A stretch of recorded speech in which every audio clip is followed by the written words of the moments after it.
Halo semuanya, selamat malam, selamat datang di YouTube channel Keluarga Petak di Jerman. Anyway, ini tuh hari Selasa dan udah jam 11 malam. Aku lagi nungguin suamiku, dia lagi main game. Dan sambil menunggu dia bermain game, aku pengen bikin video beropini tentang haters. Emangnya kita punya haters ya? Wow, ada. Di tahun 2019 itu video pernikahan kita itu kan viral. Dan ya, banyak sekali hujatan yang aku terima dan aku juga bingung kenapa aku dihujat gitu kan. Aku tidak menyangka bahwa ternyata dunia sosial media itu sekejam itu. Karena selama aku bermain sosial media, aku tuh paling males yang namanya berkomentar negatif kepada orang lain. Karena nggak ada gunanya, buang-buang waktu. Dan ketika aku terjun di dunia YouTube ini pun, aku tidak pernah berekspektasi bahwa video kita harus viral, video kita harus ditonton banyak orang, video kita harus di-share kemana-mana. No, kita tidak pernah berekspektasi seperti itu. Buat kita yang penting kita mendokumentasikan tentang kehidupan kita, dan mungkin saja kelak itu akan bisa menjadi kenangan-kenangan. Kalau lagi ada waktu kita bisa buka-buka nih apa aja sih yang sudah kita lakukan bersama-sama. Ekspektasinya seperti itu, hanya untuk menyimpan saja gitu, menyimpan tentang kehidupan pribadi kita di YouTube. Jejak digital itu kan tidak akan bisa dihapus. Nah, itulah alasannya kenapa aku save-nya itu ke YouTube. Dan di dunia YouTube kita bisa berkreasi menjadi diri kita sendiri apa adanya. Dan I love YouTube so much. Tapi aku bener gak nyangka di 2019 itu video pernikahan kita viral, banyak yang nonton. Dan ya, kita tidak bisa kan memfilter komentar-komentar pada saat itu, ya karena nggak ada kepikiran sama sekali gitu kan. Kita nggak bisa juga memaksa semua orang untuk suka dengan kita, nggak bisa. Tetapi kalau aku sih prinsipnya gini ya, aku lebih suka menerima kritik dibandingkan bullying. Oke? Kalau kritik, saran itu aku sangat welcome sekali gitu kan, supaya ya YouTube kita makin berkembang, semakin baik. Terus mungkin ada ide-ide sebaiknya kita bikin video apa. Tapi kalau udah ke ranah bullying itu aku bener kayak geleng-geleng kepala. Di tahun 2019 itu aku bener kena sakit mental ya.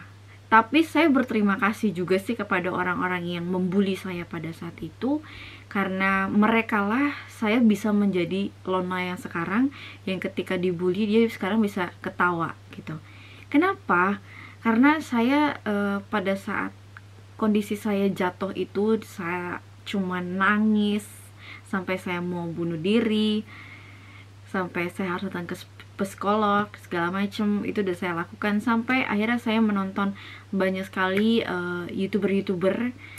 Salah satunya yang saya suka itu nonton podcastnya Deddy Corbuzier, dan sering sekali dia mengatakan bahwa ya kita nggak bisa maksa semua orang untuk menyukai kita. Mungkin saja haters ini atau orang-orang yang suka ngebully ini adalah orang-orang yang hidupnya di realitanya itu mereka tuh nggak bahagia gitu. Mereka iri dengan orang yang di depan kamera tersebut. Kok kelihatannya hidupnya bahagia ya, kok kelihatannya hidupnya enak-enak aja ya, tapi kok hidup saya tuh gini-gini aja ya. Mungkin mereka berpikir seperti itu. Dan karena kejadian itulah, karena karena kejadian saya hampir bunuh diri itu, saya semakin menyadari bahwa saya harus fokusnya itu adalah ke orang-orang yang selalu ada untuk saya, selalu support saya. Bukan saya malah terlalu memikirkan orang-orang yang hanya berkomentar negatif di sosial media kita gitu. Dan ya, mungkin kalau misalkan hari ini kamu mengalami bullying, ya, entah kamu dibully oleh keluarga kamu, teman kamu, atau orang yang bahkan tidak mengenal kamu, percayalah, orang yang menyakiti kamu itu, orang yang membuli kamu itu adalah orang-orang yang memang hidupnya gak bahagia. Mereka iri dengan kebahagiaan kamu, mereka iri dengan diri kamu. Ada sesuatu hal yang istimewa dari diri kamu yang tidak dimiliki oleh orang tersebut. Gitu. Karena orang-orang yang membuli ini ingin sekali membawa hidup kamu yang terlihat bahagia ini di mata mereka untuk merasakan kepahitan yang mereka rasakan. Gitu. Believe me. Jadi kalau hari ini kamu dibully sama orang, doakan aja. Saya itu dari 2019 itu saya sampai hafal nama-nama orang-orang yang di video pernikahan kita itu ya. Saya sampai menuliskan nama-nama orang yang membuli saya dan saya mendoakan mereka, mengampuni mereka. Sampai akhirnya kejadian saya dibully lagi itu di awal tahun, di antara bulan Januari bulan Februari, pada saat kita program bayi tabung yang pertama, itu saya dibully oleh salah seorang anak kecil yang usianya masih di bawah 15 tahun. Saya hanya posting sosial medianya dia di Instagram saya, dan ternyata ada banyak sekali orang-orang yang membantu saya, yang sampai Facebook orang tuanya pun saya dapat. Ya, tapi ya balik lagi, pada saat itu saya menyesali diri saya sendiri sih. Kebodohan saya adalah kenapa saya harus memposting foto anak tersebut, sosial media anak tersebut di Instagram saya. Kebodohan saya pada saat itu tuh. Dan ya, setelah beberapa hari kemudian, setelah kejadian anak itu membuli saya itu kan nangis-nangis ya. Kebodohan saya nangis-nangis lagi. Dan akhirnya saya bisa mengampuni anak tersebut, saya bisa lepas, saya bisa lapang dada. Oke, dia cuma anak kecil yang mungkin lepas kontrol dari orang tuanya, tidak diperhatikan secara detail oleh orang tuanya bagaimana si anak tersebut bermain sosial media gitu. Karena ya kalau nyalain anaknya aja, saya nggak bisa nyalain anaknya aja, karena tetap ya namanya sosial media itu harus di bawah kontrol orang tua gitu. Makanya saya pada saat kejadian anak tersebut ngebully saya dengan kata-kata yang cukup menyakiti perasaan saya, bukan menghina fisik lagi, ini bukan masalah menghina fisik, tapi menghinanya itu udah masalah membawa masalah kesuburan. Padahal saya, puji Tuhan, saya normal, saya nggak ada masalah apa-apa. Tapi kata-katanya itu cukup menyakitkan pada saat itu. Makanya saya langsung pada saat ada informan yang memberikan informasi tentang Facebook orang tuanya, saya langsung kirim pesan ke Facebook orang tuanya gitu, supaya anaknya ini bisa semakin diperhatikan lagi ketika dia bermain sosial media gitu.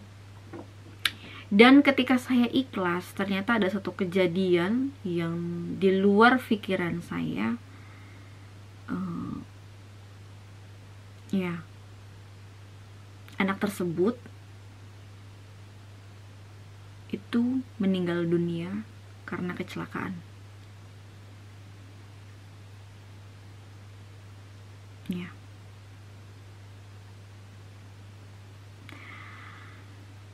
Untungnya sebelum dia dipanggil sama Tuhan itu, saya sudah mengampuni dia, saya sudah ikhlas dengan apapun yang sudah dia hina ke saya, sudah katakan kepada saya pada saat itu, puji Tuhan, sudah mengampuni dia, sudah mengikhlaskan apa yang sudah diperbuat ke saya. Dan ya, pada saat saya tahu kejadian itu, saya kaget, shock parah sih. Pada saat itu saya shock parah, karena ya, dia masih muda, lulus SMA aja belum merasakan dunia pekerjaan seperti apa, kerasnya dunia ini seperti apa, dia belum merasakan. Ya mungkin Tuhan lebih sayang sama dia ya. Ya, balik lagi ke masalah haters. Haters itu adalah orang-orang yang senang melihat orang susah dan sedih atau marah ketika melihat orang bahagia. Itulah haters. Dan ya, haters itu adalah orang-orang yang tidak pernah bersyukur. Karena kalau orang yang selalu bersyukur, menikmati hidupnya, itu dia tidak akan pernah mau menyakiti orang lain, tidak akan pernah mau menghabiskan waktunya hanya untuk menuliskan komentar-komentar yang tidak berfaedah. Pada saat video pesta pernikahan kita viral di tahun 2019 tersebut, banyak orang yang menghina fisik saya. Oke, mungkin saya jelek atau hina atau busuk atau gendut atau apalah di hadapan mereka. Tapi kalau saya cantik di mata suami saya bilang apa dong? Ya kan? Seperti yang saya pernah bilang di video sebelumnya, standar kecantikan di mata setiap orang itu berbeda-beda, tidak sama. Jadi kalau saya jelek di mata kamu, tapi saya cantik di mata suami saya, jadi saya gimana dong? Sebenarnya ada satu video yang belum tayang, ya, terjebak video tersebut, belum bisa saya edit, yang dimana kenapa suami saya ini bisa tergila-gila dengan saya. Alasan pertama itu dia bilang saya adalah orang yang rendah hati, orang yang ramah. Mungkin karena saya juga tidak pernah mau menghabiskan waktu saya hanya untuk menuliskan komentar-komentar yang tidak berfaedah. Ya, intinya kelima poin yang udah saya catat bahwa haters itu yang pertama adalah orang-orang yang hidupnya itu menyedihkan. Jadi kalau kamu hidupnya bahagia dan tidak mau dibilang hidup kamu menyedihkan, jangan pernah menyakiti perasaan orang lain, jangan pernah menuliskan komentar-komentar yang tidak berfaedah, jangan pernah membullying orang lain. Jadi kamu hidupnya gimana? Bahagia atau menyedihkan? Dan yang kedua, haters itu adalah orang-orang yang iri dengan kebahagiaan orang lain. Ya mereka irilah. Karena hidup orang yang dia lihat itu terlalu bahagia, tapi hidupnya dia terlalu menyedihkan. Gitu. Makanya dia iri. Dia mau orang yang dia bully ini merasakan kepahitan dalam hidupnya. Harus sama, harus balance. Kalau hidupnya dia menyedihkan, orang lain pun hidupnya harus menyedihkan. Gitu. Ya itulah haters. Dan poin yang ketiga, seperti yang tadi saya bilang, senang melihat orang susah, sedih atau marah melihat orang bahagia. Di mata haters, apapun yang kita perbuat itu akan selalu salah. Mau kita nyumbangin duit 1 miliar pun ke orang-orang miskin, di mata haters itu akan selalu salah. Saya ambil contoh adalah Aurel Hermansyah, Atta Halilintar, Bertrand Peto. Saya nggak ngerti kenapa banyak orang membuli 3 orang ini. 3 orang ini saya suka sekali nonton YouTube mereka, ya. Buang negatifnya, ambil positifnya. Intinya itu aja. Saya suka nonton Rans Entertainment, saya suka nonton YouTube-nya Ayu Ting Ting, Usi Andika Official. Saya pokoknya artis tuh banyak banget yang saya tonton. Kalau ada orang-orang yang berpikir ngapain sih artis masuk ke YouTube segala macam, no, saya selalu mengambil perspektif positifnya, jangan selalu ambil negatifnya. Kalau selalu berpikir negatif, hidup kamu ya sia-sia. Tuh. Yang ada isi kepala kamu itu terlalu negatif, semuanya negatif, energinya negatif, dan yang akan datang ke hidup kamu pun juga akan negatif. Tapi kalau kamu selalu berpikir positif, mengambil semuanya segala satu halnya positif, yang akan datang pun juga positif. Gitu. Dan yang terakhir itu, seperti yang aku bilang, bahwa haters itu adalah orang-orang yang tidak pernah bersyukur. Kalau aku, ketika aku melek pagi-pagi bangun tidur, hal yang aku ucapkan itu adalah terima kasih Tuhan, aku masih bisa dikasih nafas kehidupan, dikasih hari yang baru, dan biarlah hidupku menjadi berkat untuk banyak orang. Berkati hari ini supaya hari ini jauh lebih baik daripada hari kemarin. Sesimpel itu. Saya gak minta sama Tuhan, Tuhan aku pengen punya rumah yang besar, Tuhan aku pengen punya villa yang besar, Tuhan aku pengen punya mobil yang bagus. No.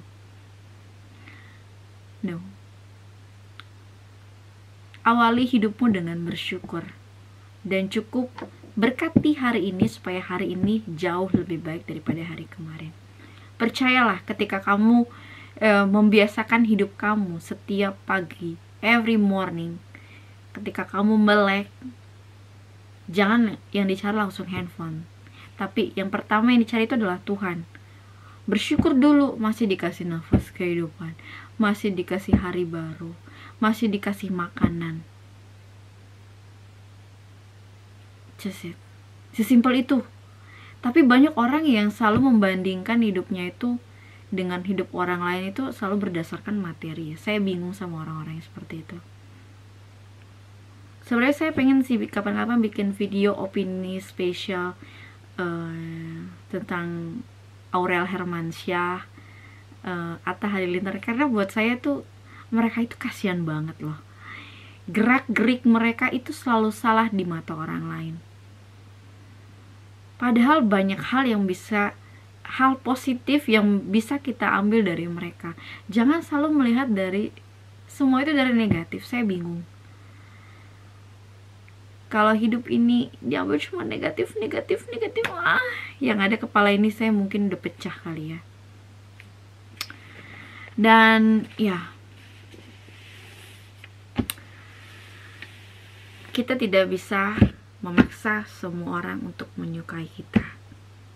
Tetapi kalau hidup kamu memang sudah menakdirkan hidup kamu untuk menjadi hater siapapun, mau hatersnya kita ke, mau hatersnya artis-artis terkenal ke, ya udah. Nikmati hidup kamu. Hidup cuma sekali. Sayang kalau hidup kamu dipakai cuma untuk membuli orang lain. Kalaupun kamu gak suka sama artis A, atau kalau kamu gak suka sama YouTube kita, gampang, tinggal jangan ditonton, jangan dilihat. Sesimpel itu. Jangan ditonton, jangan dilihat, jangan ditengok, jangan di stalking. Jangan. Saya kasihan dengan hidup kamu. Untuk para hatersnya keluarga Batak di Jerman ya, jujur saya kasihan dengan para haters. Kalian pergunakan hidup kalian yang cuma sekali ini hanya untuk membuli orang lain. Walaupun sekarang saya bisa menertawakan haters, karena kalau dulu mungkin saya bisa sakit jiwa gara-gara haters, tapi sekarang saya bisa ketawa karena haters. Karena saya menyadari bahwa ternyata hidup saya itu jauh lebih baik daripada hidup mereka, dan mereka iri dengan kebahagiaan saya. Kalaupun saya jelek, kalaupun saya busuk, kalaupun saya gendut, kalaupun saya terlihat seperti monster di mata kamu, apakah saya tidak berhak bahagia? Kalau kamu iri dengan saya hanya karena saya menikah dengan bule, ya kamu cari bule lah. Supaya kita sama, ya kan? Jadi kamu jangan iri-iri. Mungkin kamu berpikir bahwa saya terlalu jelek, makanya saya tidak pantas untuk suami saya. Lalu yang pantas untuk suami saya siapa? Kamu. Yang ada suami saya malah gak mau lah, takut. Karena kamu pakai hidup kamu hanya untuk membuli orang lain.